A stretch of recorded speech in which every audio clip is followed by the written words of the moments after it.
Είμαι ο πρόδρομος της Νικόρης και είμαι ηθοποιός, σκηνοθέτης παραστάσεων ντοκιμαντέρ.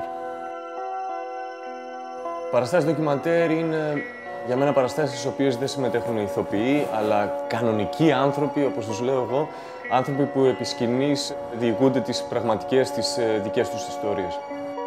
Gerade gedacht, was ist, wenn ich jetzt auf einen Bekannten treffe? Was ist jetzt? Nein, wir spielen morgen bis Freitag und am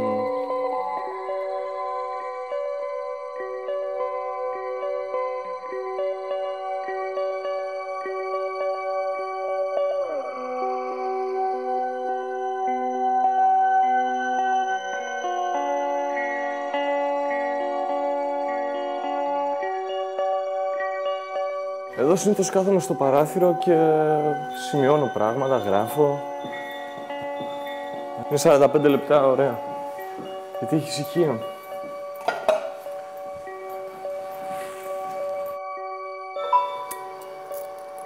Πιάνω καμιά φορά έξω για τσιγάρο, αλλά έχει ησυχία, μπορείς να σκεφτείς.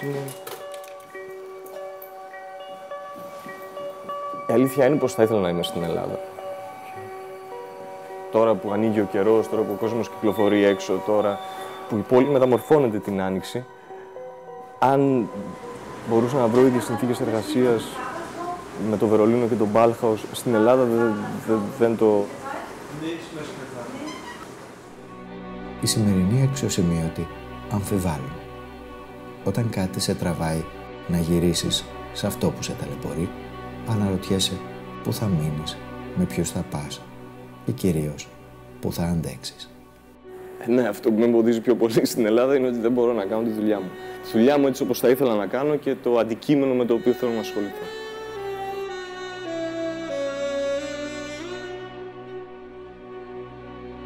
Άρα είμαι αναγκασμένος να ταξιδεύω ψάχνοντας ανθρώπους, ψάχνοντας συναντήσεις. Αλλά αυτές οι συναντήσεις με ανθρώπους, το ωραίο είναι ότι είναι άνθρωποι τους οποίους δεν θα συναντούσα ποτέ.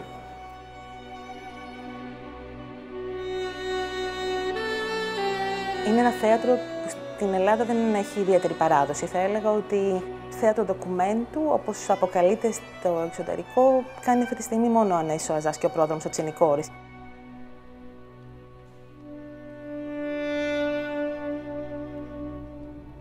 Εγώ ονομάζομαι Ανέστης Αζάς. Γεννήθηκα, μεγάλωσα στη Θεσσαλονίκη. Σπούδασα κάποια χρόνια στο Απιθύτα και στο Βερολίνο στη δραματική σχολή Ernst Busch.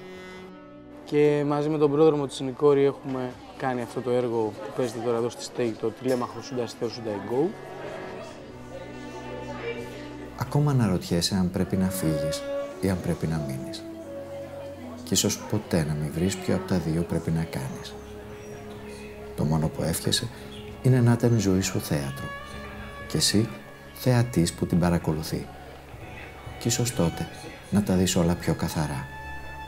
Και ίσως τότε αποφασίσεις. Καλημέρα, good morning. Ονομάζομαι πρόδρομος της Νικόρης και είμαι Έλληνας γεννημένος στο Βούπερταλ της Γερμανίας. Οπότε, Γερμανό-Έλληνας. Ή Έλληνο-Γερμανός. If you think about the new situation, Prodromos was born in Wuppertal, Annes is not. Two persons with similarities, but with different backgrounds. For us was a kind of what's happened in Europe right now.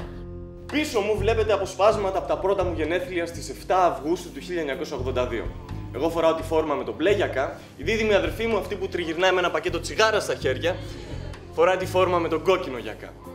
Ανήκω σε μια τυπική οικογένεια μεταναστών Gastarbeiter από την Βόρεια Ελλάδα, η οποία στις αρχές της δεκαετίας του 70 πήγε στη Γερμανία για να εργαστεί και όπως βλέπετε στο βίντεο, για να καπνίσει πολλά τσιγάρα μπροστά σε παιδιά.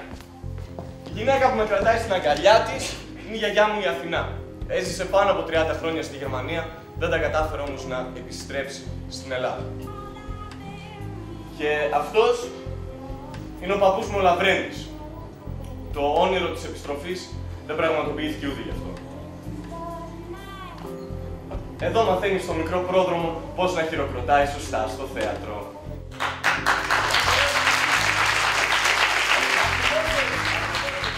Είναι ένα θέατρο που εγγράφεται στην παράδοση του Πέτερ Βάις, του θεάτρου ντοκουμέντου της δεκαετίας του 60 στη Γερμανία. Ωστόσο, πλέον από τη δεκαετία του 90 και μετά έχει μια τελείως διαφορετική πορεία. Στηρίζεται κυρίως στη Γερμανία από τους Rimini Protocol που γνωρίζουμε στην Ελλάδα, αλλά και από άλλους σκηνοθέτες όπως ο Hans Werner Krösinger. Το θέατρο αυτό στηρίζεται σε μια πολύ μεγάλη έρευνα, σε μια επαφή με ανθρώπους που είναι ειδικοί, είναι experts διαφόρων θεμάτων, κοινωνικών, πολιτικών, οικονομικών, και στη συνέχεια οι καλλιτέχνες, οι σκηνοθέτες κάνουν την επιλογή τους, κάνουν την οντισιόν τους, επιλέγουν κάποιους από αυτούς τους experts για να παίξουν στη σκηνή. Λοιπόν, είναι ένα θέατρο το οποίο δεν έχει επαγγελματίες ηθοποιούς συνήθως, αλλά έχει ερασιτέχνες, ανθρώπους όπως λέμε της κάθε μέρας, και φυσικά μια δραματουργία η οποία είναι πολύ ισχυρή, αλλά προσπαθεί να αφήσει ακατέργαστο το υλικό της. Στο ντοκιμένταρι δεν σημαίνει ότι δεν υπάρχει αφήγηση. Και ειδικά στο Τηλέμαχο καταλήξαμε να γράψουμε ρόλους. Δηλαδή είναι ένα θέατρο που έχει την εντύπωση ότι στείνεται πολλές φορές μπροστά στα μάτια σου. Το υλικό δηλαδή παραμένει ακατέργαστο, όντας πολύ κατεργασμένο. Αλλά το στοίχημα κάθε φορά που δίνεται σε αυτό το θέατρο είναι να έχουμε την αίσθηση ότι οι άνθρωποι αυτοί διηγούνται τις ιστορίες τους, γιατί για προσωπικές ιστορίες πρόκειται, για πρώτη φορά μπροστά στο κοινό. Να έχουμε λοιπόν τη φρεσκάδα και τον αυτορμητισμό που είχαν οι άνθρωποι αυτοί την πρώτη φορά που τους ανακάλυψαν οι σκηνοθέτες. Σε αυτή τη φάση της ζωής μου θέλω να δουλέψω έτσι, σε αυτή την κατεύθυνση, πιο άμεσα. Και τα θέματα στην Ελλάδα σήμερα είναι παντού. Δηλαδή, πολύ πιο γρήγορα μπορούμε να κάνουμε μια παράσταση για την ανεργία τώρα, από το να πούμε σε έναν συγγραφέα γράψε κάτι. Ο συγγραφέας θα χρειαστεί 1 χρόνο. Εμείς μπορούμε να κάνουμε αύριο, να ξεκινήσουμε τώρα έρευνα, πηγαίνοντας εδώ δίπλα στο μαγαζί που έκλεισε και να πάρουμε το τηλέφωνο για να ρωτήσουμε τι κάνεις εσύ τώρα, ρε φίλε. Και να δούμε αν θα παίξει και αυτός κάποτε στην παράσταση. Μάλλον επειδή δεν είμαι αρκετά ταλαντούχος ποιητής, οπότε δουλεύω με το αυθεντικό υλικό. Δηλαδή αυτό που υπάρχει το φέρει στη σκηνή και αποκτά έτσι μια άλλη δυναμική και μια άλλη γλυπτική και ποιητική διάσταση αυτό το πράγμα. Όσο δουλεύουμε έτσι με θέματα της πραγματικότητας που και ναι, πιστεύω ότι είναι μια σωστή φόρμα για να μιλήσεις για αυτά τα πράγματα. The Bauhaus-Lauenstraße started in 2008 with a new perspective. Charmin Langhoff came inside of this house and invite a lot of people to work together. Είναι ένα κτίριο από τα τέλη του 19ου αιώνα. Χρησιμοποιούνταν ως Bauhaus, δηλαδή ένας χώρος εκδηλώσεων όπου χόρευαν οι Γερμανοί. Το 2008 άνοιξε με καλλιτεχνική διευθύντρια την Charmin Langhoff και νονό τον κινηματογραφιστή Φατί Χακίν. To make a theater with our perspective, it means to be protagonists of their own history and to write about ourselves, to direct the plays that the colleague wrote and also to act. That's very important. Σε αυτή τη σκηνή λοιπόν άρχισαν να ανεβαίνουν έργα και θέματα, οι ίδιοι το ονομάζουν post-migration theater, θέματα μεταναστών. Μεταναστών της δεύτερης και της τρίτης γενιάς, παιδιά δηλαδή Τούρκων, Ιταλών που ζουν πολύ καιρό εκεί στο Βερολίνο, αλλά δεν έχουν την ανάλογη αντιπροσώπευση στις υπόλοιπες γερμανικές σκηνές. Για παράδειγμα, στο Βερολίνο ή σε οποιαδήποτε άλλη γερμανική πόλη, πολύ δύσκολα θα δεις έναν πρωταγωνιστή που να ξεφεύγει από τα γερμανικά χαρακτηριστικά. Είναι πολύ σπάνια θα δεις έναν Τούρκο να παίζει Άμλετ σε μια μεγάλη γερμανική σκηνή. We have the name Post-Migrantisches Theater. It means be different in these things and to ask a lot of questions about art, about politics, about social issues in Germany. Οι άνθρωποι αυτοί θέλανε να κάνουν ένα θέατρο όπου θα ακουστούν αυτές οι ιστορίες μετανάστευσης, οι ιστορίες των προβλημάτων που έχουν αυτές οι γενιές, σε ένα θέατρο παιγμένες από τους ίδιους αυτούς τους ανθρώπους που φέρουν αυτούς τους προβληματισμούς. Πήρε τηλέφωνο ένας φίλος από το Bauhaus-Lauenstraße, από το Βερολίνο, ένας παλιός φοιτητής μου, ο οποίος μου είπε: ξέρεις, υπάρχει αυτό το θέατρο, μπορείς αν θες να προτείνεις κάτι. Ήταν εκείνη η περίοδος που τα στερεότυπα στη Γερμανία εναντίον των Ελλήνων είχαν μεγαλώσει, γιγαντωθεί, το ίδιο και εδώ, ας πούμε, σε σχέση με τους Γερμανούς. Οπότε είπαμε τότε με τον πρόδρομο να βρούμε ανθρώπους που ζουν στη Γερμανία, Έλληνες, και θα προσπαθήσουμε μέσα από τις δικές τους ιστορίες να κάνουμε ένα σχόλιο για αυτό που συμβαίνει τώρα στην Ευρώπη, την κρίση της οικονομίας, την κρίση της δημοκρατίας, την κρίση τη γενικότερη. who start the crisis. And then you start to criminalize people who work hard and really years and years to have some money, and then it's gone. Μετά ήρθε αυτή η ιδέα να έχουμε μια συνάντηση δύο γενεών, ανθρώπους που φεύγουν σήμερα από την Ελλάδα και ανθρώπους που φύγανε τη δεκαετία του 60. Μετά αναζητήσαμε ένα έργο της αρχαίας ελληνικής γραμματείας, να παίξουμε και με το συνειρμό της αρχαίας Ελλάδας, ο οποίος είτε σ' αρέσει είτε δεν σ' αρέσει, έξω είναι πάντα εκεί. Και είπαμε ποιο θα κάνουμε, ας κάνουμε την Οδύσσεια, που είναι το κατεξοχήν έπος της περιπέτειας, περιπλάνησης, μετανάστευσης. Κυρίως για να αντλήσουμε μοτίβα από εκεί μέσα και να προκύψουν μέσα από τα μοτίβα αυτά οι αφηγήσεις των ανθρώπων. Τότε ο Ανέστης μου πρότεινε το project αυτό. Επειδή πηγαίνω συχνά στο Βερολίνο, συναντήθηκα με την Σέρμιν Λάγκχοφ, που ήταν τότε η καλλιτεχνική διευθύντρια του Ballhaus στο Kreuzberg. Και από την πρώτη και όλα στιγμή καταλάβαμε ότι το project αυτό θα έχει πολύ ενδιαφέρον, αρκεί να το στήριζαν και οι δύο πλευρές, δηλαδή και η ελληνική πλευρά και η γερμανική. Από την πλευρά μου, λοιπόν, προσπάθησα να βρω τη χρηματοδότηση μέσα από το ΔΣ της στέγης που απαιτούνταν για να υλοποιηθεί το project αυτό και στην Ελλάδα. Και από την πλευρά τους οι Γερμανοί στήριξαν το project αυτό και βρήκαν τα αντίστοιχα χρήματα από το γερμανικό πλέον Υπουργείο Πολιτισμού. And then it became real. We got the money here, and it was possible to find the colleagues who work on this piece. And for us was a new perspective to ask ourselves about migration. Because, this is another point to deal with the crisis. Because the economic crisis came inside of Ballhaus with personal talks, confessions and histories. Είναι ένα project για την κρίση, είναι ένα project για το πρόβλημα ταυτότητας που αντιμετωπίζουμε σήμερα στην Ελλάδα, για τη σχέση μας με τη Γερμανία, για τη σχέση μας με την υπόλοιπη Ευρώπη, τι σημαίνει ευρωπαϊκή ταυτότητα, αν θέλουμε, ποια είναι τα στερεότυπα που κουβαλάμε ακόμα στην Ελλάδα, ποια είναι η αντίληψη μέσα από την οποία αντιμετωπίζουμε τους Γερμανούς σήμερα. Και επειδή εκείνη τη χρονική στιγμή είχαμε ήδη ανθρώπους, φίλους, συγγενείς, οι οποίοι φεύγαν για το εξωτερικό για να ψάξουν δουλειές, επειδή προφητεύσαμε ότι αυτό με την κρίση δεν θα περάσει γρήγορα και ότι μια χώρα που βρίσκεται σε ύφεση 4 χρόνια και με 15% ανεργία δεν θα επανακάμψει τόσο γρήγορα, φανταστήκαμε ότι όλο αυτό το κύμα μετανάστευσης, το brain drain, όπως το έχει ονομάσει το γερμανικό περιοδικό Spiegel, ότι θα συνεχιστεί. Και ότι θα είχε ενδιαφέρον, ξεκινώντας με βάση τη Γερμανία, να κάνουμε μια παράσταση για την ελληνική κρίση, βάζοντας επί σκηνής να συναντηθούν δύο γενιές Ελλήνων μεταναστών. Των μεταναστών που πήγανε τη δεκαετία του 60 ως προσκεκλημένοι, Gastarbeiter, και των νέων που φεύγουν τώρα με μια βαλίτσα πτυχία για το εξωτερικό για να βρουν μια δουλειά.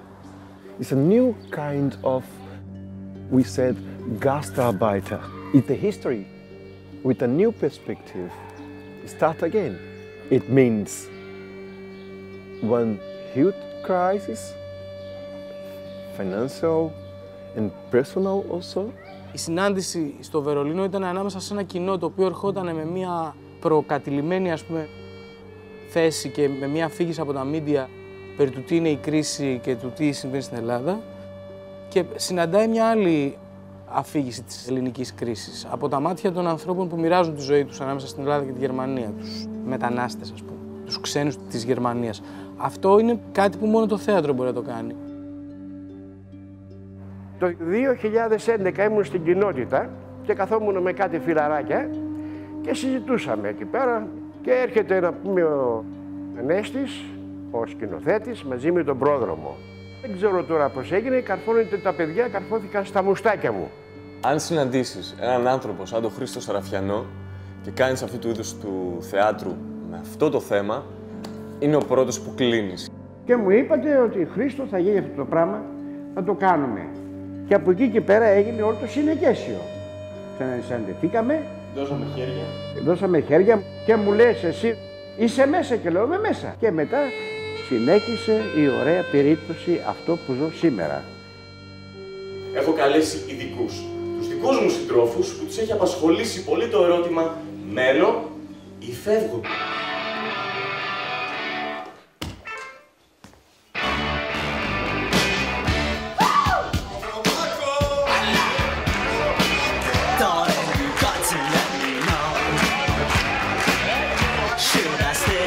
would I go?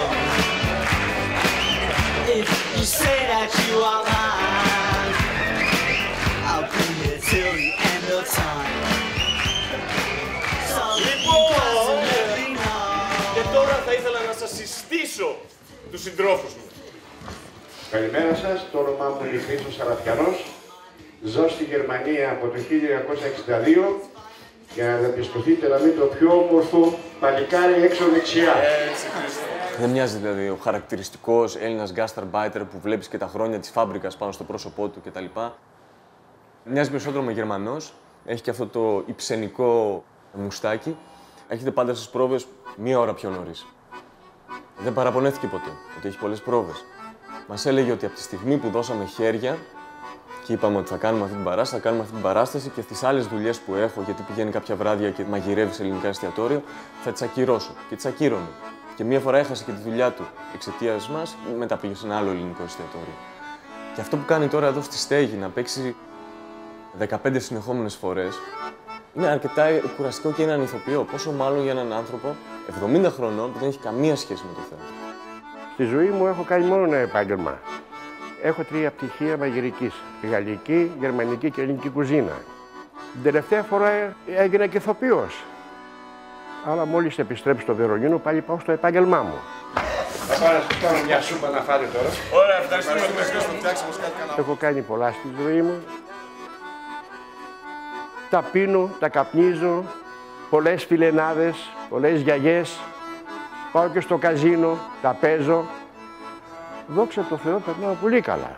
Ο Χρήστος ο Σαραφιανός, που είναι ένας από τους πρώτους που βρήκαμε και αποφασίσαμε ότι τον θέλουμε να είναι στην παράσταση, είναι μια αρκετά αρχετυπική ιστορία του Έλληνα μετανάστη, ο οποίος πήγε με τα πόδια εκεί πέρα, έφτασε να έχει μια αυτοκρατορία εστιατορίων, στη συνέχεια τα χάσε όλα, έπεσε, ξανασηκώθηκε. Μα είμαι Χρήστος. Και αυτό που μου αρέσει στο Χρήστο είναι ότι τα μετράει όλα. Σου πει αυτό εκεί τόσα, εκεί εδώ τόσα, αυτό, εκείνο, το άλλο. Δηλαδή είναι κάτι, ένα πρότυπο, ας πούμε, ανθρώπου μέσα σε αυτόν τον καπιταλιστικό κόσμο. Άνοδος, πτώση, όλα μετρούνται και τιμολογούνται. Dankeschön. Γεια μας. Τώρα, αν έχω κερδίσει πολλά χρήματα στη ζωή μου, είναι άλλο σχέδιο αυτό. Εάν έχω φάει πολλά εκατομμύρια να με πάλι, είναι άλλο σχέδιο. Εάν είναι στο καζίνο, εάν είναι με γυναίκες, εάν είναι με μαγαζιά, εάν είναι υπόδρομο, εάν είναι ξέρω εγώ ζάρια, είναι πάλι άλλο καπέλο αυτό το πράγμα. Εγώ κάτι που έχω κάνει στη ζωή μου, φίλε, δεν έχω μετανιώσει. Δεν έχω μετανιώσει. Ανεβαίνω στο αυτοκίνητο και με πηγαίνει στο σπίτι της. Η δουλειά ξεκινάει τώρα πολύ σωστά, παιδιά, και πολύ ωραία. Το ενδιαφέρον με τον Χρήστο είναι ότι κάνει σχεδόν το ίδιο με αυτό που κάνει ο Οδυσσέας. Εγκαταλείπει την Κύρκη του. Την Κύρκη του που γνώρισε στο σταθμό του Μονάχου, την Γερμανίδα αστυνομική να διερμηνεύσει, που λέει και ο ίδιος ο Χρήστος, που τον βοήθησε με την άδεια παραμονής, αλλά μόλις το πήρε το χαρτί, σηκώθηκε και έφυγε. Της λέω, Μπάρμπαρα, θα την κοπανίσω να πάω προς την Καλεστρού στο Μπρούξελ. Εκεί που Μπρούξελ θα κάνω μια δικιά μου δουλειά. Μου λέει, να πας Χρήστο, πότε θα γυρίσεις? Λέω, σε 2-3 μήνες θα γυρίσω. Δυστυχώς ακόμα μου περιμένει η Μπάρμπαρα. Ο Χρήστος, που είναι περισσότερο απολυτικ από όλους πάνω στη σκηνή, απλώς συνεχίζει. Είναι ένας άνθρωπος ο οποίος τρώει τα μούτρα του κατά τη διάρκεια της ζωής του και ξανασηκώνεται. Τρώει τα μούτρα του και ξανασηκώνεται. Θα πέσουν τα τείχη, το τείχος του λέμε είναι στα ελληνικά, λέει όχι, τα τείχη θα πω εγώ. Θα πουλήσει το μαγαζί του, θα βρει έναν τρόπο να επιβιώσει. Θα γίνει ο πόλεμος στην Ιουγκοσλαβία και δεν θα έχει πελάτες από το Βερολίνο να έρθουν στη Χαλκιδική επειδή φοβούνται, θα βρει έναν τρόπο να επιβιώσει. Μια πορεία στην οποία χάνω λεφτά, κερδίζω λεφτά, χάνω λεφτά και τα ξανακερδίζω, αλλά έχω μια σχέση με τα χρήματα που ποτέ δεν θα κλαφτώ, δεν έχω λεφτά, έχω λεφτά. Όχι, είναι αυτό ο Χρήστος. Ό,τι και να έχω κάνει στη ζωή μου και να έχω πάθει μεγάλες κατραπακές, φταίχτης είμαι μόνος μου. Δεν με φταίει κανένας. Εγώ έχω βγάλει πολλά χρήματα στη ζωή μου. Πάρα πολλά χρήματα, τα οποία δεν τα πρόσεξα, δεν τα εκτίμησα. Αφού δεν τα εκτιμάω ακόμα τώρα που είμαι 70 χρονών. Αλλά μην ξεχάσουμε ότι δεν έμεινα και μία φορά χωρίς δουλειά και τη δουλειά μου δεν την κλώτησα καμιά φορά. Το άλλο ενδιαφέρον και πολύ σημαντικό με τον Χρήστο είναι ότι σε αντίθεση με τη Σοφία, υπάρχουν δύο ιστορικά γεγονότα της Ευρώπης, τα οποία και τους δύο τους επηρέασαν με διαφορετικό τρόπο. Μιλώ για την πτώση του τείχους και μιλώ για τον πόλεμο στη Ιουγκοσλαβία. Ήταν η εποχή που έπεσε το τείχος του Βερολίνου και συγχρόνως ο υπαρκτός σοσιαλισμός. Ζούσα κι εγώ εκεί. Η κυρία Αναστασιάδου, να μην μπήκε τελευταία στο Λούκι και αυτή, τα λέει πολύ ωραία. Και τώρα μαντέψτε ποια είμαι εκεί στη φωτογραφία. Ούτε καν μπορώ να φανταστώ. Πώς άλλαξες έτσι, Σοφία, είναι απίστευτο. Πώς άλλαξες έτσι. Οι κίνδυνοι ή οι δυσκολίες σε αυτή την παράσταση ήταν δύο. Το ένα ήταν πώς θα προστατεύσουμε τους ανθρώπους. Υπάρχει ένα περίεργο πορνογραφικό σημείο σε αυτό το είδος θέατρο. Αυτό θέλει, ας πούμε, από εμάς μεγάλη προσοχή, να προσπαθούμε πάντα να το κρατάμε σε μια ισορροπία, να εξακολουθεί να είναι μια καλλιτεχνική στιγμή. Να μην περάσουμε στο όριο το πορνογραφικό, ας πούμε. Το άλλο που δεν είναι τόσο κίνδυνο, όσο δυσκολία, είναι ότι από τη στιγμή που μοιράζονται μαζί μας βαθιά προσωπικές ιστορίες οι άνθρωποι, υπάρχει μεγάλη συναισθηματική εμπλοκή σε όλο αυτό. Και εκεί ήταν, δηλαδή και έγινε στην περίπτωση της Σοφίας, όταν στον Άριο Πάγο έπρεπε να απαρνηθεί την ιδεολογία της για να πάρει το πιστοποιητικό κοινωνικών φρονημάτων. Και από τη μία στιγμή στην άλλη με διώξαν από τη δουλειά, γιατί ήμουνα οργανωμένη την αριστερή νεορεΐστικη οργάνωση Γρηγόρης Λαμπράκης. Ήταν μια πάρα πολύ δύσκολη στιγμή και στις πρόβες, δηλαδή έσπαγε η Σοφία, δεν μπορούσε να τελειώσει την πρόβα. Μέχρι τελευταία στιγμή, ακόμα και στην παράσταση μέσα, είναι πολύ δυνατή συναισθηματικά η στιγμή αυτή για την ίδια. Ήθελα να φύγω, να πάω στη Γερμανία, να φύγω από αυτή τη χώρα. Και τότε το πιστοποιητικό κοινωνικών φρονημάτων ήταν κάτι πάρα πολύ σημαντικό. Για να τα αποφύγω λοιπόν όλα αυτά, έπρεπε να κάνω έφεση στον Άριο Πάγο ενάντια στην πρώτη απόφαση της απόλυσής μου. Και τώρα αρχίζει ένα θέατρο του παραλόγου. Δεσποινής Αναστασιάδου, θα επιθυμούσαμε όπως ακούσομεν από εσάς την ιδία, την παρούσα τοποθέτησή σας για την επανάσταση της 21ης Απριλίου και τον κύριο Πρωθυπουργό μας. Τι απαντάς? Ότι υποστηρίζεις το έργο της Χούντας. Από εκείνη τη στιγμή, για μένα, ναι, δεν υπήρχε πατρίδα. Ήθελα να φύγω, δεν άντεχα να ζω εκεί. Ήμουνα άπατρης. Για μένα όλοι αυτοί οι άνθρωποι μπορεί να παίζουν, να είναι ο εαυτός τους πάνω στη σκηνή, παρόλα αυτά είναι ρόλοι. Αυτό που λένε και αυτό που κάνουν κατά τη διάρκεια της παράστασης θα μπορούσε μια χαρά να το παίξει και ένας ηθοποιός υπό άλλες συνθήκες. Η διαφορά είναι ότι πλέον για μένα είναι πολύ πιο δυνατό και πιο άμεσο να το ακούσω από έναν άνθρωπο που πραγματικά του έχει συμβεί από οποιοδήποτε ηθοποιό. Όσο καλός και να είναι, χωρίς να είναι υποτιμητικό για τους ηθοποιούς. Sophia, amazing in the sense of somebody that did go to Germany and then really she was a politician, is so smart and has so much to say. Incredible. Of course, she's very stubborn. We did also fight a lot and she was like, it has to be like this and that. When she talks about the junta, especially here, I'm about to cry every time. This is not what you have in theater usually. Usually you are not touched as an actor like that, watching your colleague. Τότε εγώ ένιωθα άπατρης, γιατί την αγαπούσα την πατρίδα μου, δεν ήθελα να την προδώσω. Και όμως ήμουνα καταδικασμένη, χωρίς εργασία, με τιμωρούσε η πατρίδα μου. Τώρα μας τιμωρεί πιο πολύ ένα έτσι αόρατο σύστημα, να μην ξέρουμε τελικά ποια πατρίδα έχουμε. Η ιδέα μας είναι να φέρουμε τη σκηνής δύο γενιές μεταναστών. Των μεταναστών που έφυγαν στη Γερμανία τη δεκαετία του 50 και του 60 και των νέων μεταναστών που με τα πτυχία τους, με τα πτυχιακά τους, με τα διδακτορικά τους φεύγουν σήμερα από την Ελλάδα. Έχω φύγει για το Βερολίνο την 1η Μάη του 2012. Για τους γνωστούς λόγους που έχουν φύγει και πάρα πολλοί άνθρωποι τα τελευταία 1-2 χρόνια. Και πριν και εμένα με καταπιεί όλο αυτό το μαύρο σκοτάδι της απόγνωσης, πήρα την απόφαση, την οποία την είπα μόνος στους γονείς μου, μάθησα 2-3 πράγματα, σηκώθηκα με ένα χαμόγελο, χαιρέτησα και έφυγα. Η αλήθεια είναι ότι δεν ήξερα ότι θα γίνει σενάριο αυτό το πράγμα. Ήταν ένα ερωτηματολόγιο, το οποίο υπήρχε και ο δισταγμός να απαντηθεί. Ήταν σαν ψυχανάλυση, θυμάμαι, τα πρώτα ραντεβού που μιλούσαμε. Ενώ ένα πολύ ρεαλιστικό θέατρο, γιατί οι ιστορίες είναι αληθινές και έχουν προέρθει από ώρες ατελείωτες συνεντεύξεων. Πάρα μου άρεσε το θέατρο, αλλά από την πλευρά του ακροατή, στο κοινό. Αυτό ήταν κάτι το συγκλονιστικό, θα έλεγα. Ένα δώρο, ας πούμε, σε μια πολύ δύσκολη περίοδο της ζωής μου. Ειδικά όταν έσπαγα, ένιωθα πολύ αδικημένος, βάζοντας και το ισοζύγιο των ευθυνών μου βέβαια στα λάθη μου και σε αυτά που βιώνω. Ήρθε ξαφνικά αυτό το πράγμα του ταξίδι στην Ελλάδα σε ένα υπέροχο θέατρο, την ορμία με υπέροχους ανθρώπους. Γιατί ουσιαστικά είναι σαν να ξαναγεννιέσαι. Εντάξει, το δυσκολεύει λίγο η κανονική δουλειά, η πρωινή, αλλά οκ, δεν τρέχει τίποτα. Πηγαίνουμε μια παραγγελία κρέατα σε ένα ελληνικό εστιατόριο από τα παλιότερα στο Βερολίνο.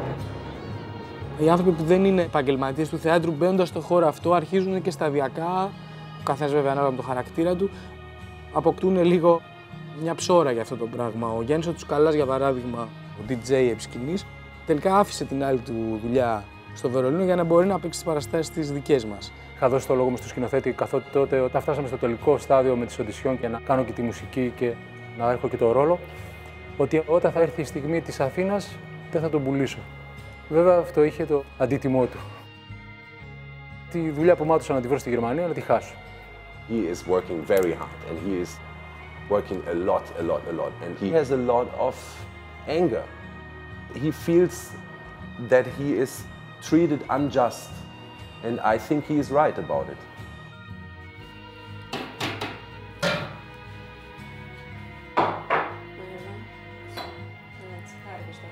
Δεν περίμενα ποτέ στη ζωή μου ότι θα συμμετέχω σε τέτοια παράσταση. Και για να είμαι απόλυτα ειλικρινής, δεν είχα ξαναδεί τέτοια παράσταση. Θέλαμε άλλη μία κοπέλα, η οποία κι αυτή να έχει φύγει τώρα.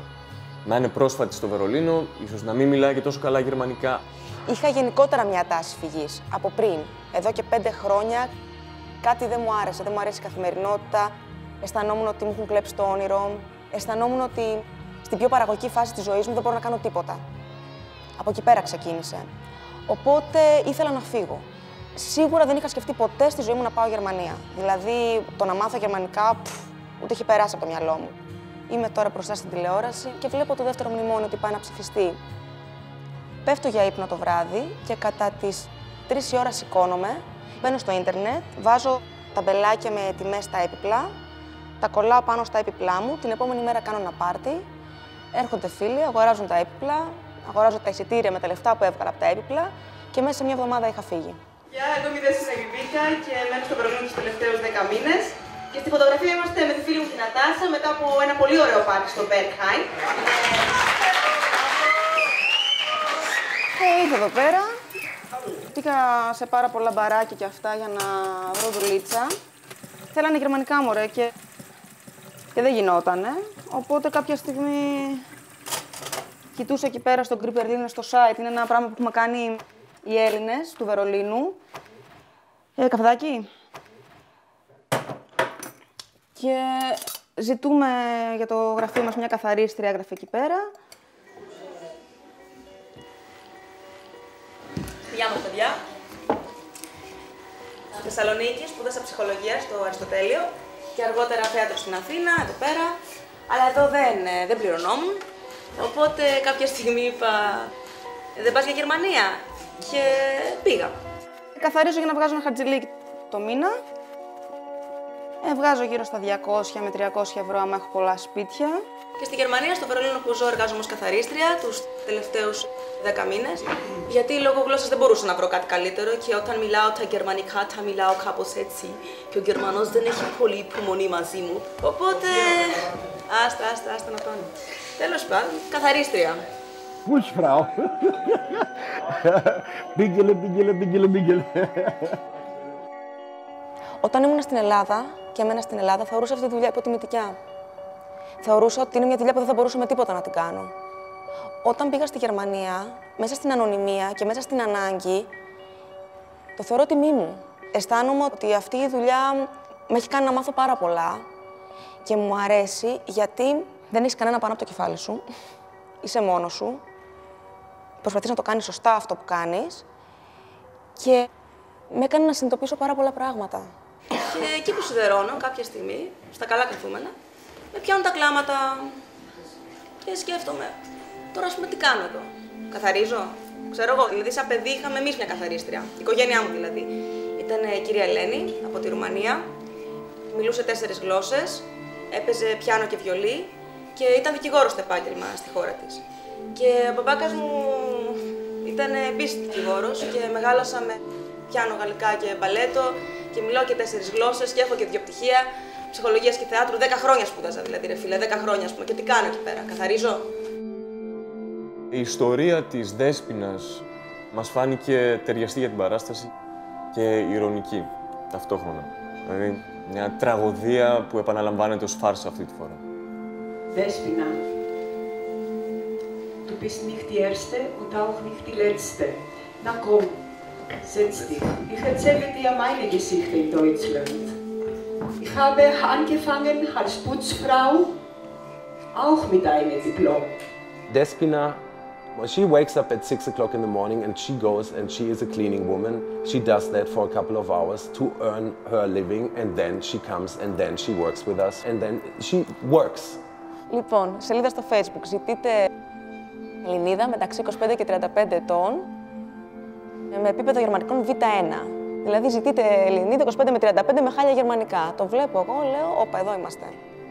Όμως δεν εμπιστευόμουν γιατί βλέπω την αγγελία και λέω, τώρα τι είναι αυτό. Νόμιζα ότι μπορεί να είναι και τσόντα, ας πούμε, δηλαδή φοβήθηκα. Και παίρνω τηλέφωνο ένα φίλο μου ηθοποιό και μου λέει: είναι πολύ καλή περίπτωση τα παιδιά. Πήγαινε σίγουρα δώσω οντισιόν. Και τελειώνει η οντισιόν. Σκουπίζω. Είχα βάλει την ηλεκτρική εκεί πέρα στο δωμάτιο, έπαιρνα. Χτυπάει το τηλέφωνο, το σηκώνω, είναι ο Ανέστης. Κλείνω τη σκούπα έτσι με το πόδι εκεί πέρα, μες στη βρωμιά, σαν ήμουν άστα να πάνε. Λέω: ναι, τι έγινε. Μου λέει: Ανέστης, Δέσποινα, θα θέλαμε να συνεργαστείς μαζί μας. Και έτσι όπως είμαι, τι! Κλείνω, ευχαριστώ πολύ. Προσπαθήσω να το παίξω και πάρα πολύ συγκρατημένη. Ευχαριστώ πάρα πολύ, ευχαριστώ, ναι. Το κλείνω το τηλέφωνο, πετάω σκούπες, τα πετάω όλα, ήμουνα... Σαν ηθοποιός ξένος στην Γερμανία έχεις ελάχιστες, απειροελάχιστες πιθανότητες. Εδώ δεν παίρνουν ρόλους Γερμανοί ηθοποιοί μεταναστευτικής καταγωγής, ας πούμε. Και εδώ είναι ακριβώς η δουλειά που κάνει το Ballhaus Neonstrasse και η λογική του είναι ιστορίες που αφορούν τη Γερμανία από την οπτική γωνία ανθρώπων που δεν είναι 100% Γερμανοί. Η Δέσποινα είναι τσαπερδόνα, εντάξει. Η Δέσποινα η Μπιμπίκα πρέπει να ήταν η τελευταία που κλείσαμε για το cast. Είχαμε ήδη το Χρήστο και τη Σοφία από την παλιά γενιά.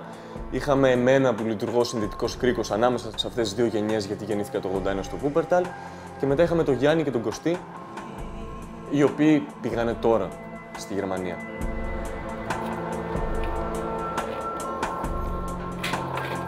Το πιο δύσκολο ήταν ότι επειδή εδώ δουλέψαμε και με ανθρώπους που δεν είναι ηθοποιοί και με ανθρώπους που είναι ηθοποιοί, πώς αυτές οι δύο φόρμες θα ταιριάξουν. Σε αυτή την παράσταση αποφασίσαμε με τον Ανέστη να έχουμε και ηθοποιούς, δηλαδή εκτός από μένα που διηγούμε την πραγματική μου ιστορία, να έχουμε και 3 ηθοποιούς, γιατί θέλαμε να πειραματιστούμε σε αυτή τη μεικτή φόρμα. Πώς μπορούν να συνυπάρχουν επί σκηνής άνθρωποι που λένε τις πραγματικές τους ιστορίες μαζί με ηθοποιούς, οι οποίοι παρόλο που λένε τις δικές τους ιστορίες, μπορούν να εξελίξουν μια υποκριτική κατά τη διάρκεια της παράστασης. Δηλαδή, μπορούν να εμπλακούν μέσα σε έναν καυγά, για παράδειγμα. Προσκαλούν ηθοποιούς, οι οποίοι όμως δεν παίζουν κάτι, αλλά να αφηγηθούν, να μεταφέρουν τη δική τους ιστορία. Και αυτό νομίζω πως έχει πολύ ενδιαφέρον και είναι ένα σημείο που θα έλεγα ότι λίγο ξαφνιάζει τους θεατές. Δεν μπορούν να πιστέψουν εύκολα ότι ένας ηθοποιός δεν παίζει στη σκηνή και θεωρούν οι περισσότεροι μάλιστα ότι πρόκειται για μυθοπλασία, ότι δεν πρόκειται για μια αληθινή ιστορία. Αυτό για μένα είναι ένα μεγάλο στοίχημα του Ανέστη και του πρόδρομου.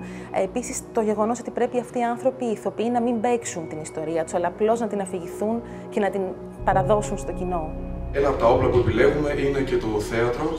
Κάποιες φορές μπορείς να πεις πολύ περισσότερα πράγματα μέσα από αυτό. Δεν υπάρχει κανένα μυθοπλαστικό στοιχείο στην παράσταση. Καλημέρα, είμαι ο Κωστής Χαλιβρετάκης και ζω στο Βερολίνο τον Οκτώβρη του 2012, από τότε δηλαδή που ξεκινήσαμε τις πρόβες. Ωραία φωτογραφία! Δεν είναι εδώ! Προσπάθησα με το μοναδικό όπλο που έχω και γνωρίζω καλά, τη σκηνή, να μετατρέψω μια ιδιωτική ιστορία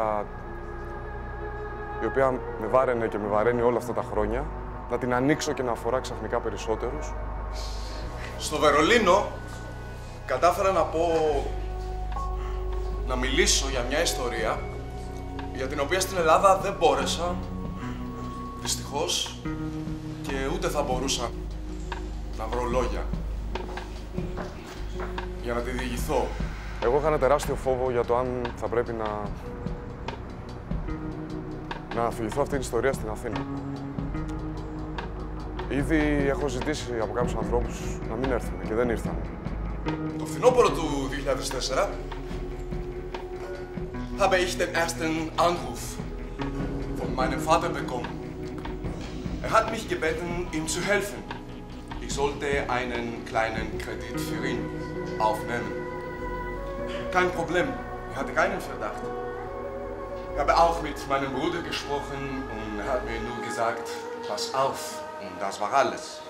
Το ότι είπα την ιστορία μου στα γερμανικά είναι ένα είδος, αυτή η αποστασιοποίηση που είπα πριν, ότι το αντιμετωπίζω και λίγο απ' έξω.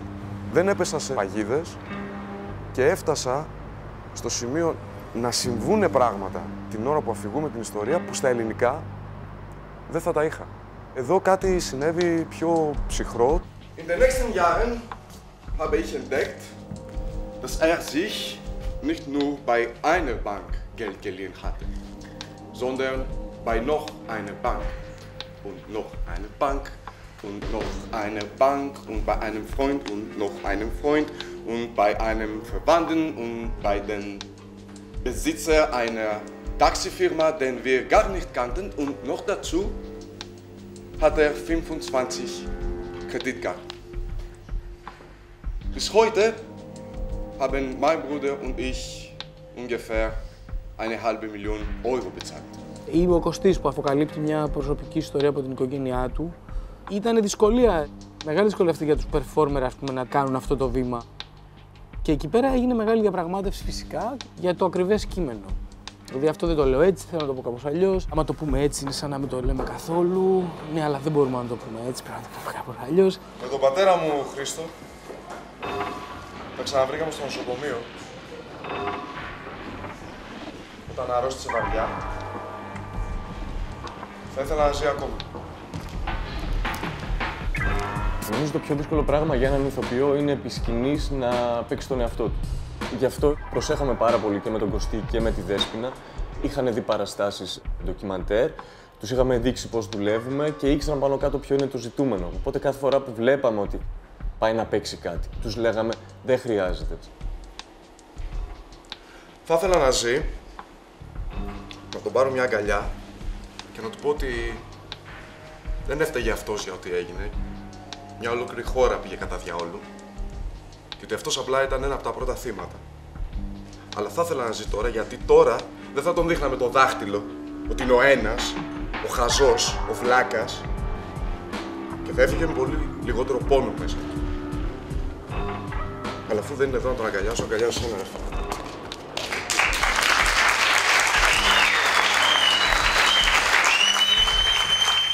Σε αυτό το συγκεκριμένο είδος θεάτρου, ο ηθοποιός, ειδικός, πρωταγωνιστής της καθημερινότητας, όπως και αν θέλουμε να τον ονομάσουμε, είναι ο πομπός πληροφοριών. Το μόνο που πρέπει να κάνει είναι να δίνει πληροφορίες και από εκεί και πέρα είναι στα χέρια του κοινού, στο μυαλό του κοινού, να επεξεργαστεί από την πληροφορία και αν θέλει να συγκινηθεί, να γελάσει, να σκεφτεί οτιδήποτε.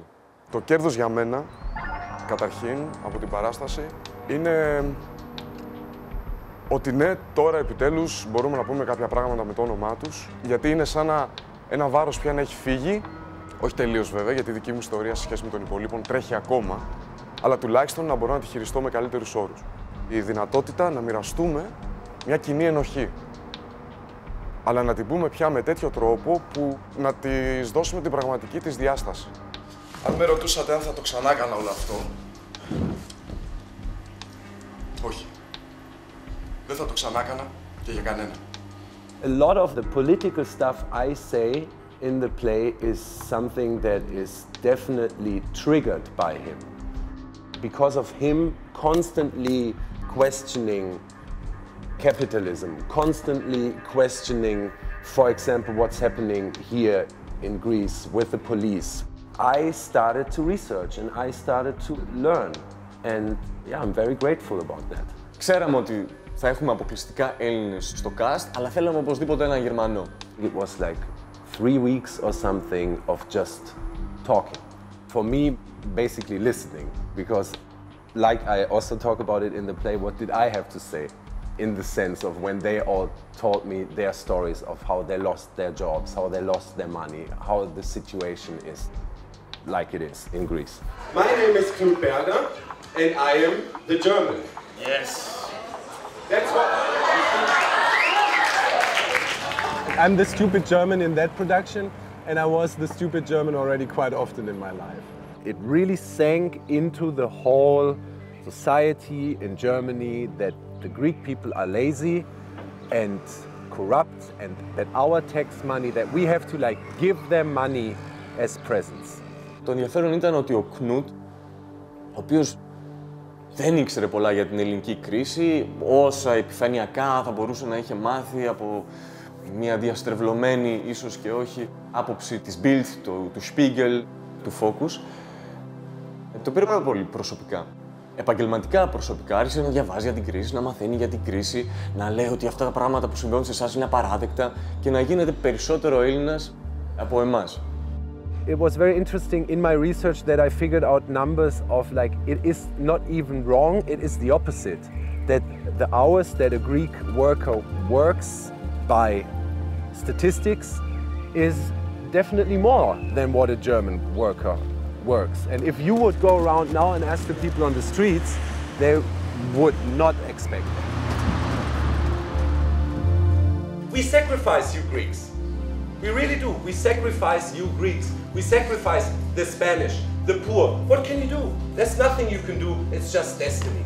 And now we could ask ourselves if what we think really is unchangeable force of nature, really is unchangeable force of nature. If this crisis that we are in, that especially you are in, is given by the gods, and if so, if there's maybe something wrong with these gods and our devotion to them. I mean, just thinking out loud. I did this because it is interesting, because it has value, because it's not the same stupid show that is just there to entertain, because it's something that I could learn a lot, and I did learn a lot while doing it. Because I already knew when I met them the first time that I'm going to meet very interesting people, that it's something that is also painful, that I would go to Greece and I was very interested about it, that I also could rethink my prejudices. But I was very happy to have the chance and deal with something real. Και έγινε μια γενιά ανθρώπων οι οποίοι μισοί θέλουν να γίνουν τραγουδιστές και άλλοι μισοί να γίνουν δημόσιοι υπάλληλοι. Δυστυχώς. Μας έχω καμία εμπιστοσύνη. Δεν έχουμε και δύσκολα να αποκτήσουμε. Yannis, you shouldn't say that. What do you mean? You just sound like a German newspaper. The Greeks are so lazy, the Greeks are so corrupt. You're shitting into the wrong basket. You're destroying the scene. Γιάννη, περίμενε. Are you telling us now what we're allowed to say? Για τον ηθοποιό είναι πολύ μεγάλο κέρδος να είναι μέσα σε μια τέτοια παραγωγή, γιατί μέρος της δουλειάς του ηθοποιού είναι η μελέτη της ανθρώπινης φύσης και της συμπεριφοράς και γενικότερης ύπαρξης.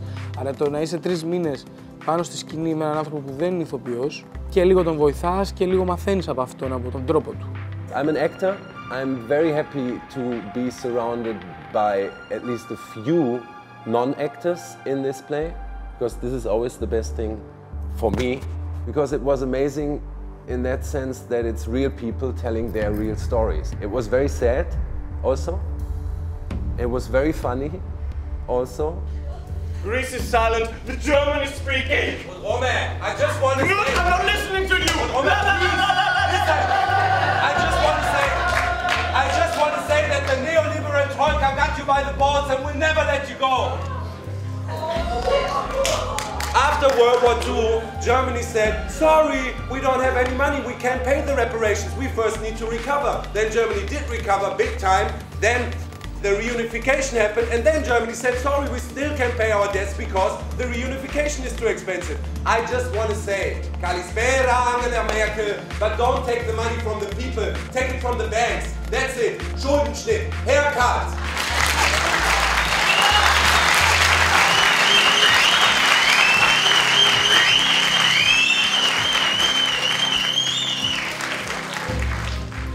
Και με αυτόν τον τρόπο ίσως ο θεατής φεύγει από εδώ έχοντας αλλάξει λίγο την γνώμη του. για την Ελλάδα και για το τι ακριβώς συμβαίνει σε αυτήν εδώ την κρίση. Έχει μια άλλη πιο καθαρκτική λειτουργία η παράσταση στη Γερμανία. Επίσης, στην κριτική που γίνεται απέναντι στην πολιτική της Μέρκελ πέφτει πάρα πολύ γέλιο στη Γερμανία. Είναι πολύ απελευθερωτικές αυτές τις στιγμές, δηλαδή γελάνε, ας πούμε. Χάρηκα που εδώ στη Γερμανία, στο γερμανικό κοινό, δώσαμε την ευκαιρία στους ανθρώπους να δουν μια άλλη πλευρά της Ελλάδος. Μια πλευρά η οποία δεν έχει αλλοιωθεί από τη διαστρεβλωμένη εικόνα που παρουσιάζουν τα μέσα μαζικής ενημέρωσης. Παίρνεις στερεότυπα και τα βλέπεις για πρώτη φορά πάνω στη σκηνή και εκείνη τη στιγμή λέει άλλος την εμπειρία του και λες «Κοίταξε να δεις, θα μπορούσα να είμαι κι εγώ». Και όταν το βλέπει αυτό ο Γερμανός, για μένα έχει πολύ μεγαλύτερη σημασία από το να το δει ο Έλληνας ή οποιοδήποτε άλλος. Θέλω να το δει ο Γερμανός αυτό το πράγμα. Ότι κι εσύ αν ήσουν φίλες στη θέση μου θα κάνεις το ίδιο. Και σταμάτα να κρίνεις. You cannot avoid falling in love with them right away when you see them. When you listen to their stories, you get attached to them because it's very different if you would see German actors or whoever actors acting, doing a scene about the crisis in Greek, or to have people standing in front of you saying, that's what happened to me, that's what happened to our family. Νομίζω ότι αυτή η παράσταση και ο τρόπος που το κάνουμε αλλάζει και τα στερεότυπα των Γερμανών απέναντι στους Έλληνες. Ναι, σε κάποιους μάλλον δεν άρεσε η παράσταση του Huanzon Pitch, πουτάνας γες στα γερμανικά και στα τουρκικά. Νομίζω να έχουν πρόβλημα κάποιοι με τους Έλληνες. Τι να σου πω, δεν ξέρω. Ναι. Η Γερμανία μπορεί να είναι μια πιο πλούσια χώρα, μια χώρα πιο πολιτισμένη, εντός εισαγωγικών κλπ. Οι θεσμοί να λειτουργούν καλύτερα, αλλά αυτό δεν σημαίνει ότι εκεί αντιμετωπίζεις, ας πούμε, λιγότερο ρατσισμό. Και εκεί δεν αντιμετωπίζεις αυτά. Και γενικά ο κόσμος μας είναι δύσκολος, ένας δύσκολος κόσμος. Εδώ στο Βερολίνο τώρα είναι κάπως να με προθέσει το Δεσποινάκι. Και μου λέει, άσε τώρα χέσε, μου λέει Χρήστο μέσα να πούμε, τα έχω ξεχάσει όλα στα γερμανικά. Σε μία λέει να μην τα ξεχνάω, μία λέει να μην θα τα κάνω αυτό, να μην στα ελληνικά το κάνω στα γερμανικά για την Αθήνα. Τώρα εδώ ξέχασα να τα κάνω στα ελληνικά. Τέλος πάντων, εντάξει. Habe geweint. Sehr, sehr lange. Η παράσταση στο Βερολίνο παίζεται στα γερμανικά, ενώ στην Ελλάδα έχει παιχτεί στα ελληνικά. Είναι η πραγματικότητα των ανθρώπων αυτών που εμείς επιλέξαμε να έχουμε στη σκηνή σε αυτό το έργο. Δηλαδή, είναι άνθρωποι που ζουν και μοιράζουν, ας πούμε, το χρόνο τους και τη ζωή τους στην Ελλάδα και στη Γερμανία, άρα και στις δύο γλώσσες. The effect is very different to do it in Greece. To go there where the crisis is happening and make a piece about the crisis is something very different than to make a piece about the crisis here where people think it's not that bad. They should work harder and then it's going to be fine. Όλα ήταν αληθινά. Τελεία και πάλι. Η Σούμπα ήταν αληθινή, εμείς είμαστε αληθινοί, όλα ήταν αληθινά.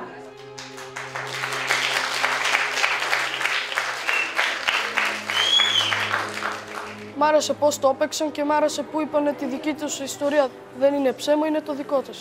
Άφησαν τη χώρα τους από παιδιά, άφησαν την Ελλάδα για να πάνε για μια καλύτερη ζωή σε μια άλλη χώρα που δεν ξέρανε τίποτα, που έπρεπε να αρχίσουν από την αρχή, να αφήσουν φίλους, τα πάντα για να ζουν καλύτερα. Τα περισσότερα παιδιά ταυτίστηκαν νομίζω με την παράσταση γιατί φυσικά είναι Έλληνες πρώτης και δεύτερης γενιάς εδώ, με γονείς που κατάγονται από άλλες χώρες. Φαντάζομαι ότι ταυτίστηκαν με τις ιστορίες των γονιών τους πάρα πολύ. Ήταν παιδιά δεύτερης γενιάς μεταναστών. Επειδή είναι προσωπικό τους βίωμα αυτό το πράγμα, έχουν μεγαλώσει με αυτόν τον αγώνα για τη γλώσσα και για το να γίνουν ένα με αυτή την κοινωνία, την ελληνική κοινωνία. Μια ωραία συνάντηση ανάμεσα στους επισκηνείς Έλληνες μετανάστες της Γερμανίας και τους επιπλατείας μετανάστες της Ελλάδας. Τα παιδιά αυτά, βλέποντάς μας, βλέπουν και τους γονείς τους, όταν βλέπουν την κυρία Σοφία και τον Χρήστο, βλέπουν και τους εαυτούς τους στο μέλλον, όταν βλέπουν εμένα.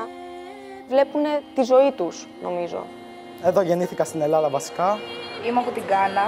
Είμαι από την Ιγυρία. Είμαι 14 χρονών. Είμαι μισός Αιγύπτος, μισός Φιλιππινέζος. Είμαι από την Αλβανία. Είμαι από την Βουλγαρία. Είμαι από την Πολωνία και γεννήθηκα εδώ. Ξέρω ότι ένα κοινό όπως εσείς δεν σηκώνει αστεία, δεν σηκώνει ψέματα. Είδαμε ένα πολύ ωραίο θέατρο. Τα θέατρα είναι με ιστορίες, χάνουν οι κακοί, νικάνε οι καλοί. Ενώ σε αυτό υπήρχαν μόνο ιστορίες. Μου άφησε να μην φοβάμαι. Να κυνηγάω πάντα τα όνειρά μου και όταν έχω κάτι στο στόμα μου να πω, θα το πω και να μην φοβάμαι για τίποτα. Τα παιδιά που είναι μετανάστες και κάνουν μάθημα τώρα σε ελληνικά σχολεία, φαντάζομαι ότι ταυτίστηκαν με τις ιστορίες που άκουσαν, γιατί είναι ιστορίες τις οποίες έχουν βιώσει. Είναι ιστορίες των ίδιων, αλλά και των γονέων τους, οι οποίοι μπορεί και αυτοί να ήρθαν με τα πόδια στην Ελλάδα, όπως ο Χρήστος στην παράστασή μας πήγε με τα πόδια στη Γερμανία.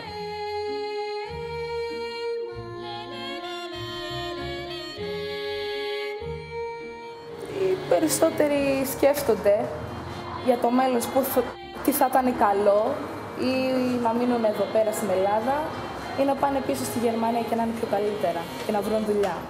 Εγώ έχω γεννηθεί στη Γερμανία, έχω πάει σε ελληνικό σχολείο.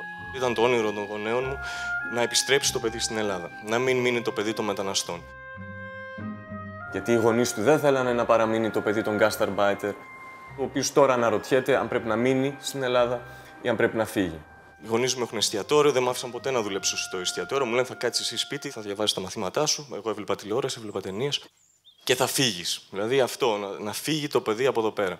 Ήρθα εδώ πέρα στην Ελλάδα και το 1999 για να σπουδάσω θέατρο και 14 χρόνια αργότερα επαναλαμβάνεται αυτή η ιστορία. Δεν πρέπει να ξεχνάμε ότι γενικώς η Ελλάδα είναι μια χώρα που κάθε 30-40 χρόνια υπάρχει μετανάστευση, είτε θα πάνε στην Αμερική οι άνθρωποι, είτε θα έρθουν από κάπου αλλού. Θα είναι πρόσφυγες, είτε θα πάνε στο Βέλγιο, στην Αυστραλία, στη Γερμανία. Ναι, και τώρα αναρωτιέμαι αν πρέπει να μείνω ή να φύγω. Δύσκολο. Θέλεις να μάθεις τώρα αν θέλω να γυρίσετε πίσω? Ναι, τι να κάνω. Είναι δύσκολα τα πράγματα στην Ελλάδα. Τι να κάνω. Να σου πω τη γνώμη μου. Εμείς προσωπικά την ξενιτιά τη φάγαμε πάνω από 35 χρόνια. Έχετε ένα χαρτί στο χέρι, δεν με νοιάζει για το χαρτί, αλλά θέλω να μείνετε στην Ελλάδα. Θέλω να μείνετε στην Ελλάδα. Δεν ξέραμε τι να κάνουν και ακόμα δεν ξέρουν. Να φύγουν στη Γερμανία ή όχι. Μπορεί να βρουν κάτι καλύτερη ζωή. Δεν ξέρω, αλήθεια δεν ξέρω. Μπορούν και να πάνε και Γερμανία, αλλά μπορούν και να μείνουν και εδώ. Επειδή έλεγα ότι θα αποφασίσω το τι θα κάνω με το τέλος των παραστάσεων, δυστυχώς πήραμε παράταση στο Βερολίνο, θα παίξουμε για τον Απρίλιο, μετά θα παίξουμε για τον Ιούνιο, μετά θα παίξουμε για τον Σεπτέμβριο μάλλον. Η αλήθεια είναι, ούτε εδώ αισθάνομαι ότι είναι η πατρίδα μου, ούτε στη Γερμανία αισθάνομαι πως είναι η πατρίδα μου. Μπορεί να είναι για καλό αυτό, δεν ξέρω, απελευθερώθηκα και λέω, πατρίδα μου είναι εκεί που είναι οι φίλοι μου, ας πούμε. Η αλήθεια είναι πως δεν θέτω το ερώτημα της αναζήτησης μιας πατρίδας ή κάτι τέτοιο. Αυτό που ψάχνω αυτή τη στιγμή είναι να βρω ένα σπίτι. Τώρα το που θα είναι, τα λέμε σε 6 μήνες. Δεν ξέρω ακόμα. Αλήθεια σας λέω, αυτή τη στιγμή δεν έχω σπίτι ούτε στην Αθήνα, ούτε στο Βερολίνο. Μένω στο ένα ξενοδοχείο. Φθινόπωρο 2012, θέτω το ίδιο ερώτημα σε συμπολίτες μου στην Αθήνα και στη Θεσσαλονίκη. Βερολίνο. Ναι, δεν φεύγω για κανένα λόγο. Υπάρχει μια σκέψη να φύγει η κόρη μου, η μεγάλη που είναι φοιτήτρια στο Πάντιο στο Πανεπιστήμιο. Μπορεί να φύγει για την Αυστραλία. Δεν θέλουμε βέβαια, η μητέρα της στενοχωριέται, κλαίει, αλλά σήμερα το χρήμα κάνει τα πάντα, όπου γης και πατρίς. Τα παιδιά μου, ο ένας μου ο γιος ήδη έχει φύγει και πιθανόν να φύγει και ο δεύτερος. Ποιος θα συνεχίσει μετά από εμάς αν εσείς φύγετε? Πάει η Ελλάδα, καταστράφηκε. Εγώ προσωπικά πάμε. Γιατί δεν ξέρω, έχω μεγαλώσει εδώ, έχω γεννηθεί εδώ. Εντάξει, δεν μπορούμε να παρατήσουμε τη χώρα μας, αλλά αν δεν μπορούμε να ζήσουμε εδώ, τι θα κάνουμε. Το να φύγεις είσαι λιποτάκτης. Να φύγεις. Να μείνεις.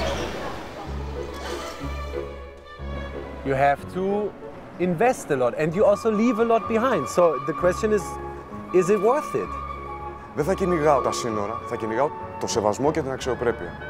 Όποιος μου τη δίνει, εκεί θα πηγαίνω.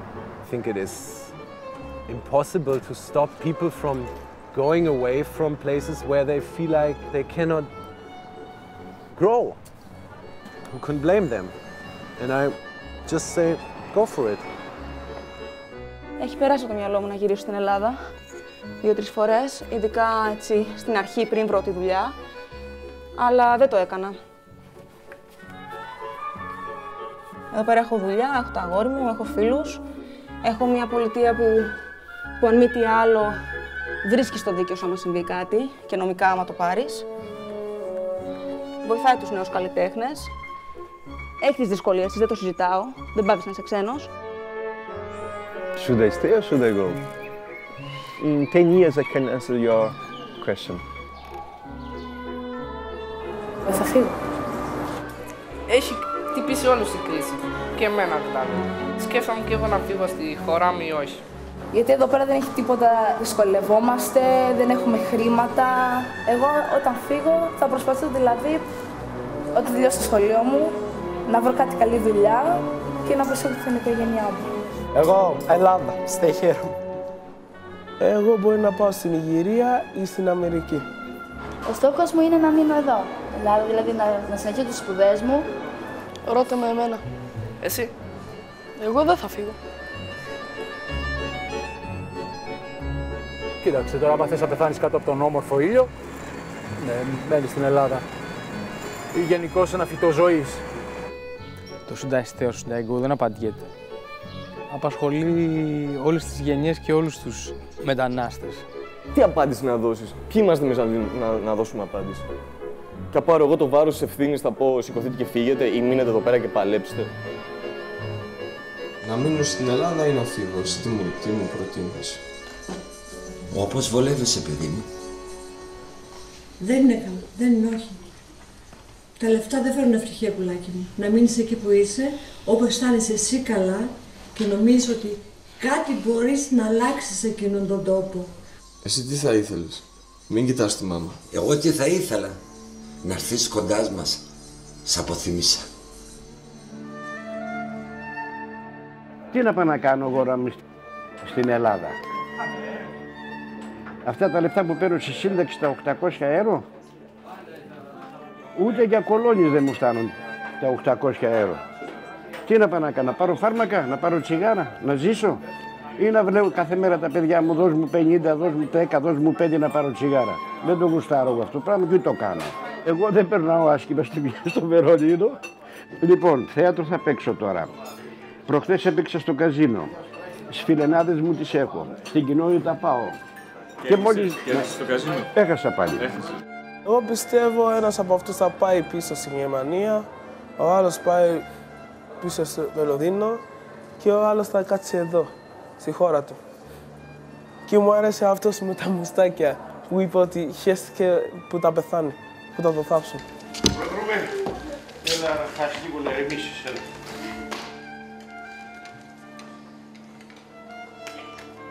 Χρήστο, μετάνιωσες που ήρθες? Πού, στο θέατρο?